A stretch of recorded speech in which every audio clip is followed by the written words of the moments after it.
Wishes Beauty Castle. अस्सलाम वालेकुम।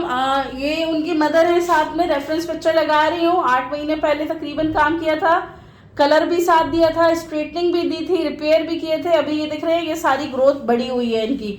अभी दोबारा काम करेंगे, उसके बाद आपको बताएंगे कि हमने इनके साथ किया क्या क्या है। तो चले वापस आ जाएं। ये देखें, ये रहा आफ्टर का रिजल्ट। लास्ट टाइम हमने इनको मैजिकल थेरेपी दी थी। मैजिकल थेरेपी में same day wash same day result होता है, क्योंकि उसके साथ हमने इनको कलर भी दिया था।